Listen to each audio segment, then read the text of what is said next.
जय हिंद बच्चों।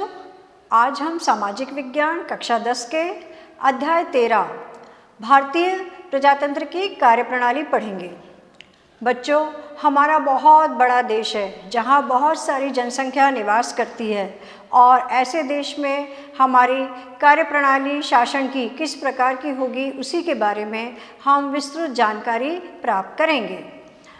भारत की विश्व का जो है बहुत बड़ा लोकतांत्रिक गणराज्य है और हमारे देश में संसदीय शासन प्रणाली है। बच्चों, कार्यपालिका संसद के प्रति तथा राज्यों की कार्यपालिकाएं विधान मंडलों के प्रति उत्तरदायी रहती है। कार्यपालिका दो प्रकार की होती है हमारे देश में। एक होती है नाम मात्र की कार्यपालिका जिसका प्रधान राष्ट्रपति होते हैं, और दूसरी होती है वास्तविक कार्यपालिका जिसके प्रधान हमारे प्रधानमंत्री जी होते हैं। कार्यपालिका जो है वो इस प्रकार कार्य करती है, पूरे देश में एक ही सरकार होती है जो कार्यपालिका है।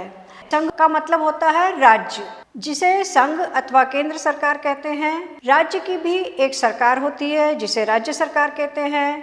केंद्र सरकार एवं राज्य सरकारों के मध्य शक्तियों का और कार्यक्षेत्रों का बंटवारा होता है।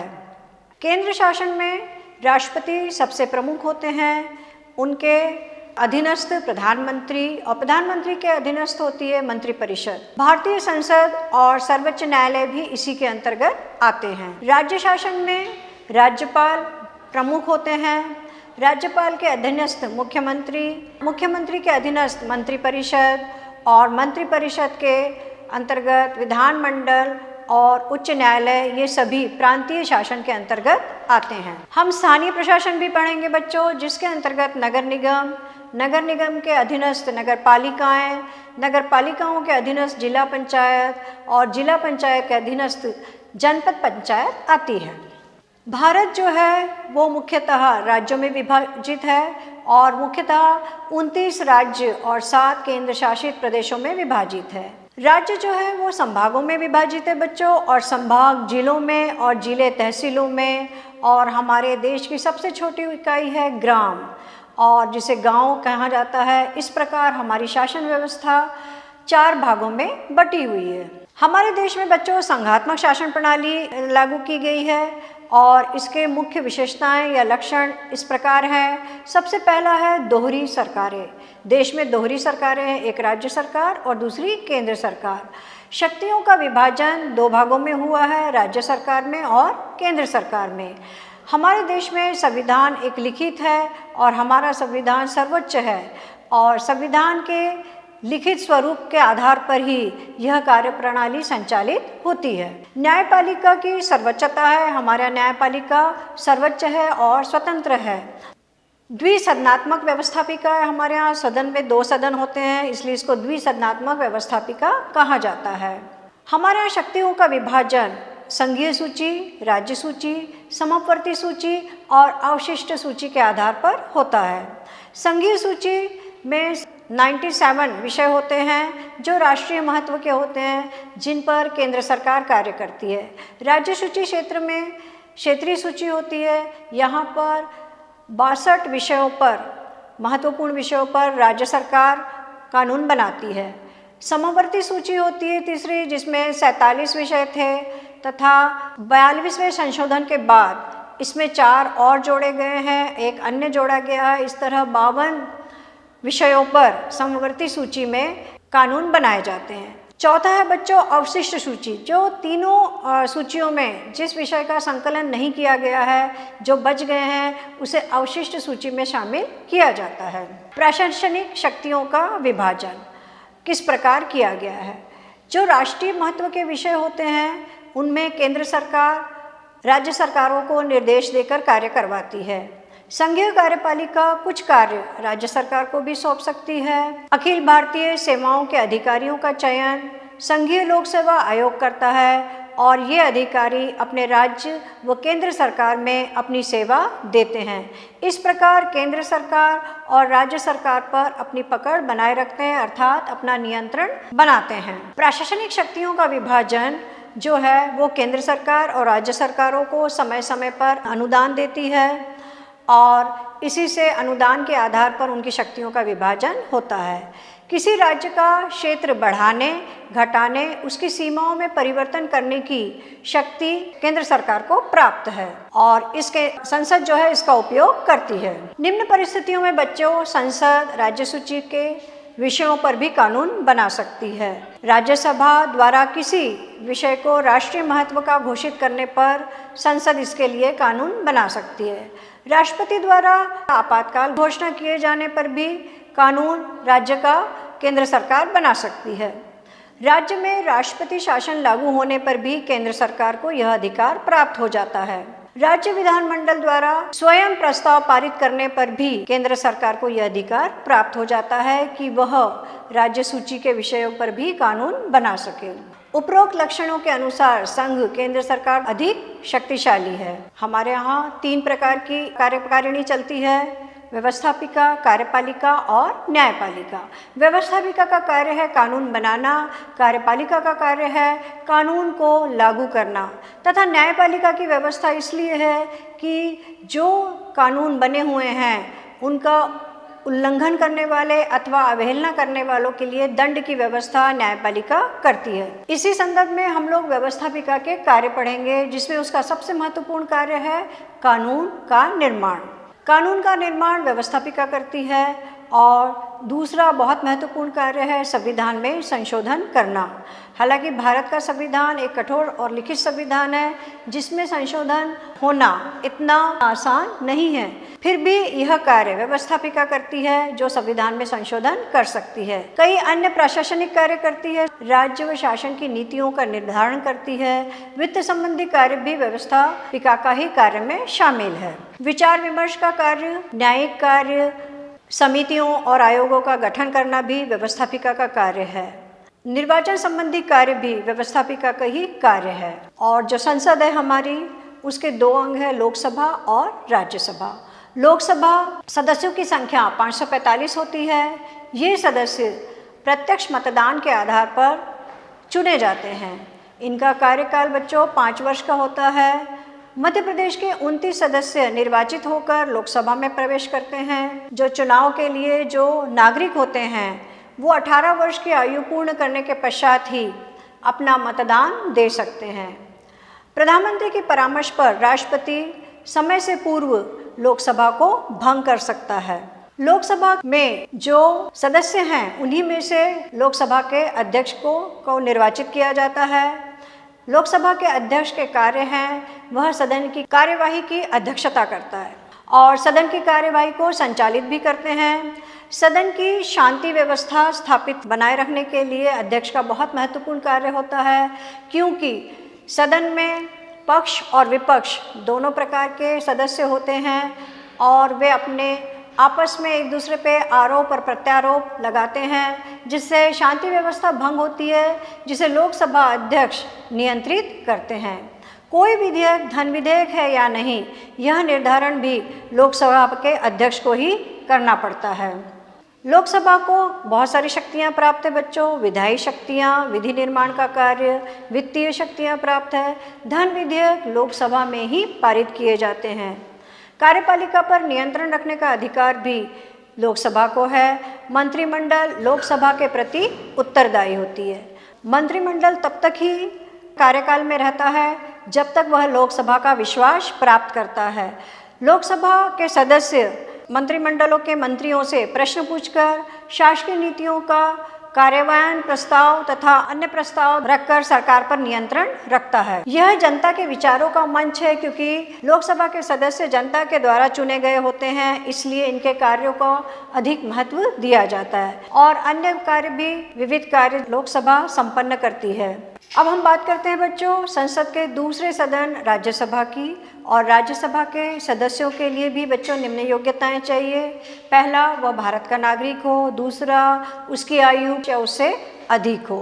तीसरा, किसी भी लाभ के पद पर वह कार्यरत न हो। चौथा, पागल या दिवालिया घोषित न किया गया हो। पांचवा और अंतिम योग्यता होनी चाहिए कि उसे संसद के किसी भी कानून द्वारा अयोग्य घोषित न किया गया हो।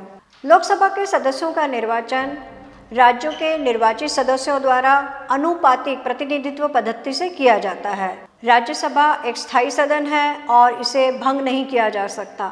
सदस्यों का कार्यकाल, राज्यसभा के सदस्यों का कार्यकाल 6 वर्ष का होता है और सदस्यों का कार्यकाल 6 वर्ष के होने के साथ ये स्थायी सदन है होने के कारण 1/3 सदस्य सेवानिवृत्त हो जाते हैं तथा उनके स्थान पर नए सदस्यों का चुनाव किया जाता है। इस पद्धति से राज्यसभा के कार्यकाल में निरंतरता बनी रहती है। सभापति की अनुपस्थिति में उपसभापति सदन का कार्य संचालन करते हैं। राज्यसभा की शक्तियाँ, राज्यसभा को विधायी शक्तियाँ भी प्राप्त है। कोई भी विधेयक किसी भी सदन में प्रस्तुत किया जा सकता है। जब तक दोनों सदन विधेयक पारित नहीं करते तब तक कानून नहीं बन सकता।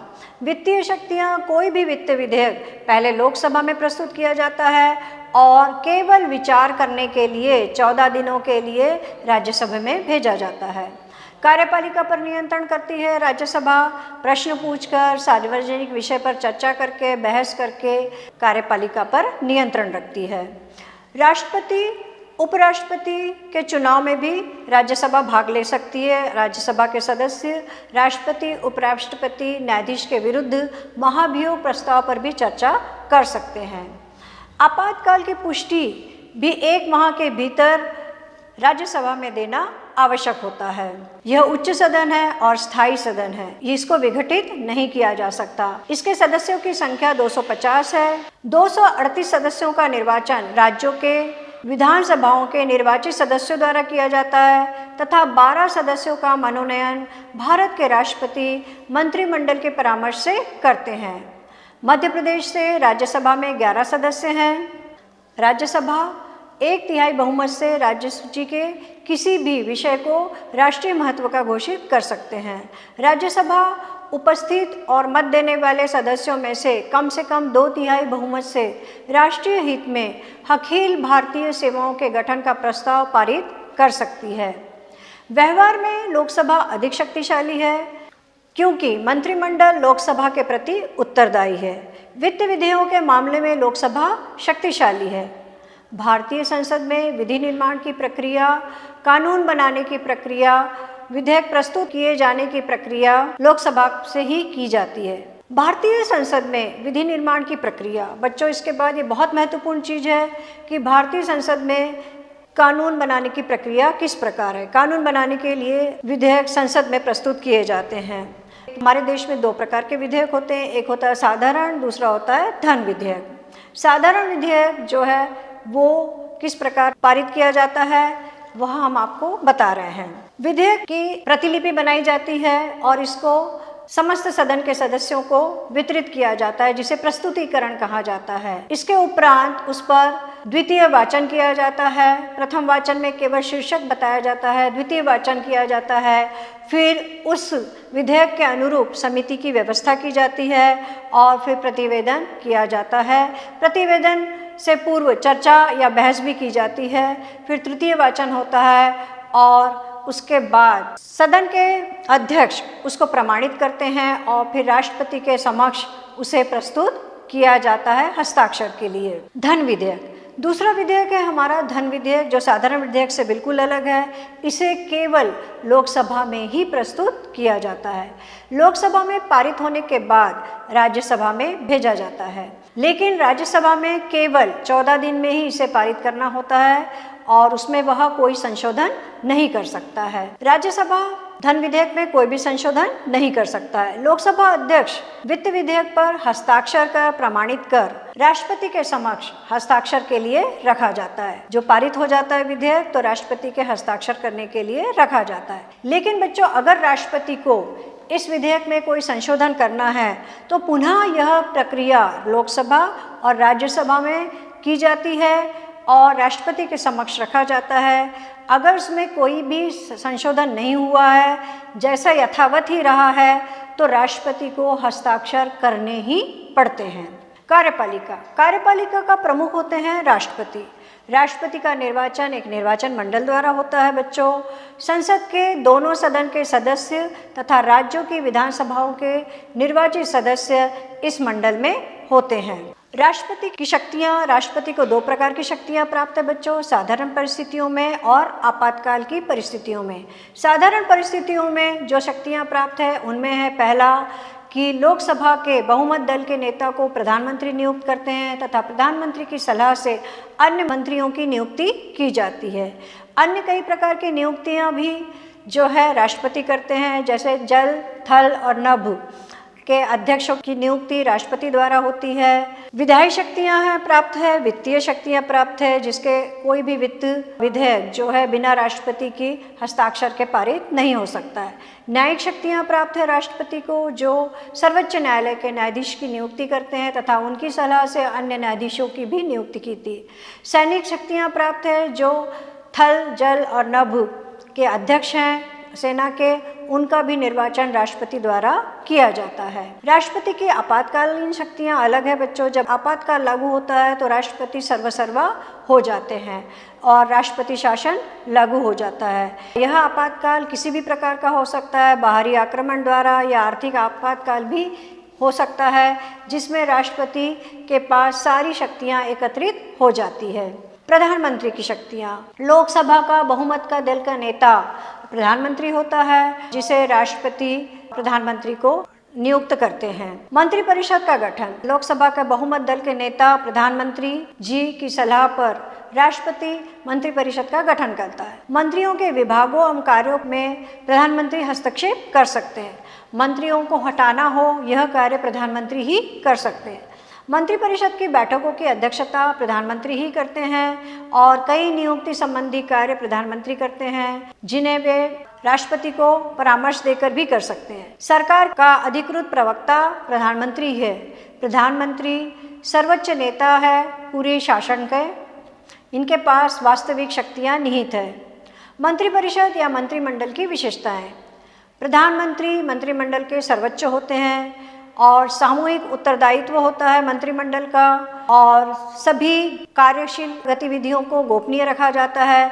नीति का निर्धारण भी मंत्रिमंडल ही करता है। मंत्रिमंडल की शक्तियां, नियुक्ति संबंधी कार्य, वित्त संबंधी कार्य और राष्ट्रपति को परामर्श देने का कार्य मंत्रिमंडल द्वारा समय समय पर किया जाता है। बच्चों, भारत की न्याय व्यवस्था, हम तीसरे भाग पे आ गए हैं। व्यवस्थापिका हो गया, कार्यपालिका हो गया, अब है न्यायपालिका। भारत की न्याय व्यवस्था में एक सर्वोच्च न्यायालय है और दूसरे नंबर पे राज्यों के उच्च न्यायालय है, जो सर्वोच्च न्यायालय के अधीनस्थ है। फिर जिलों के अधीनस्थ न्यायालय हैं। जिलों के अधीनस्थ न्यायालयों को 3 भागों में बांटा गया है, दीवानी न्यायालय और फौजदारी न्यायालय और राजस्व न्यायालय। जिला न्यायाधीश दीवानी न्यायालयों के अंतर्गत आते हैं। जिला न्यायाधीश के अंतर्गत अतिरिक्त न्यायाधीश और फिर सहायक न्यायाधीश और छोटे न्यायाधीश आते हैं। फौजदारी न्यायालय में जिला एवं सत्र न्यायाधीश, अतिरिक्त न्यायाधीश, पीडीएम और अन्य मजिस्ट्रेट इसके अंतर्गत आते हैं। राजस्व न्यायालय, राजस्व बोर्ड, आयुक्त के बाद कलेक्टर आते हैं, कलेक्टर के बाद तहसीलदार होते हैं। इस प्रकार भारत के सर्वोच्च न्यायालय के न्यायाधीश की नियुक्ति राष्ट्रपति करते हैं और उनकी सलाह से अन्य न्यायाधीशों की नियुक्ति की जाती है। 65 वर्ष की आयु तक यह अपने पद पर कार्य कर सकते हैं। इनके मासिक भत्ता, यात्रा भत्ता, आवास भत्ता, स्टाफ, कार आदि की सुविधा इन्हें दी जाती है। इनके वेतन और भत्तों को संसद निश्चित करती है। न्यायाधीशों के किसी भी कार्य की सार्वजनिक तौर पर आलोचना नहीं की जा सकती है और ये सेवानिवृत्ति के उपरांत भारत के किसी भी न्यायालय में या अन्य पदाधिकारी के समक्ष वकालत नहीं कर सकते हैं। अब बच्चों, हम पढ़ेंगे राज्य की प्रशासन व्यवस्था। राज्य की प्रशासन व्यवस्था में विधानमंडल में कुल 230 सदस्य होते हैं और इनका निर्वाचन वयस्क मताधिकार द्वारा होता है। इनका कार्यकाल 5 वर्ष का होता है। विधानसभा की शक्तियां हैं, वो है विधि निर्माण करना, कार्यपालिका संबंधी कार्य करना, वित्तीय कार्य करना। राज्यपाल के पद के लिए योग्यताएं जो है वो इस प्रकार है, वह भारत का नागरिक हो, उनकी आयु 35 वर्ष से अधिक हो, किसी लाभ के पद पर ना हो, वह संसद या राज्य विधानमंडल के किसी के भी सदस्य न हो। राज्यों में प्रमुख होते हैं राज्यपाल, और राज्यपाल की भी 2 प्रकार की शक्तियां होती है, कार्यपालिका संबंधी शक्तियां और विधायी शक्तियां। मुख्यमंत्री होते हैं जो राज्य के प्रमुख होते हैं। मुख्यमंत्री की शक्तियां होती है, उनमें सबसे पहला होता है कि उन्हें अपने मंत्रिमंडल का गठन करना पड़ता है। मुख्यमंत्री का गठन जो है, मुख्यमंत्री के मंत्रिमंडल का गठन राज्यपाल मुख्यमंत्री का चुनाव करते हैं और मुख्यमंत्री की परामर्श से मंत्रिमंडल का गठन करते हैं। विधानसभा एवं राज्य का नेतृत्व मुख्यमंत्री करते हैं। मंत्रिपरिषद और राज्यपाल के बीच की कड़ी मुख्यमंत्री होते हैं। मंत्रिपरिषद का सामूहिक उत्तरदायित्व होता है और शासन की नीतियों को ये निर्धारित करते हैं। विधायी शक्तियां भी इन्हीं के पास होती है और वित्तीय शक्तियां भी मंत्रिपरिषद के पास होती है।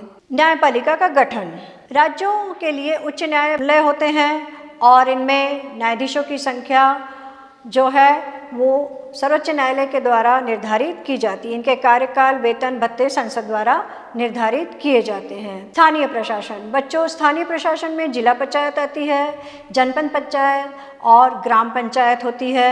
नगरीय प्रशासन में नगर पंचायत, नगर पालिका और नगर निगम होती है और इनका कार्यकाल लगभग 5 वर्ष का होता है और इनके कार्य होते हैं। जिला पंचायत का कार्य होता है कि जिला पंचायत के निर्वाचन क्षेत्रों में निर्वाचित सदस्य और जिला सहकारी बैंक, जिला सहकारी और विकास बैंक के ये अध्यक्ष होते हैं। लोकसभा सदस्य जो उस जिले का प्रतिनिधित्व करते हैं। प्रदेश से निर्वाचित राज्यसभा के सदस्य यदि उनका नाम उस जिले के किसी ग्राम पंचायत मतदाता की सूची में हो, उस जिले के निर्वाचित सभी विधानसभा सदस्य इसके अंतर्गत आते हैं। स्थानीय शहरी निकायों के प्रकार, नगर पंचायत, नगर पालिका और नगर निगम। इनके मुख्य कार्य होते हैं बच्चों, सड़कों, सार्वजनिक भवनों में प्रकाश की व्यवस्था करना, नगर की साफ सफाई करना, कांजी हाउस खोलना या उनका प्रबंधन करना, जन्म मृत्यु पंजीयन बनाना, पानी की व्यवस्था करना, मकान, सड़क आदि की व्यवस्था करना, अग्निशामक यंत्र आदि से पर सहायता करना, जनता के मनोरंजन हेतु मेलों आदि का आयोजन करना इनके कार्य होते हैं। इस प्रकार बच्चों यह अध्याय यहीं पे समाप्त होता है, लेकिन अध्याय को अच्छे से समझने के लिए अभ्यास के प्रश्न करना बहुत ही आवश्यक होता है। इसलिए कुछ अभ्यास के प्रश्न हैं जो आपको यह पूर्ण करने हैं और इसमें प्रमुख है कि लोकसभा शासन प्रणाली के 4 लक्षण लिखिए, सरकार के कितने अंग होते हैं बच्चों, व्यवस्थापिका के कार्य लिखिए, लोकसभा सदस्यों के लिए आवश्यक योग्यताएं कौन कौन सी होनी चाहिए। इस प्रकार बच्चों मैं समझती हूँ कि आपको अध्याय पूर्ण रूप से समझ में आ गया होगा। आप इसको पुनः रिवीजन करें और अच्छे से समझें क्योंकि ये बहुत ही महत्वपूर्ण है। जय हिंद बच्चों।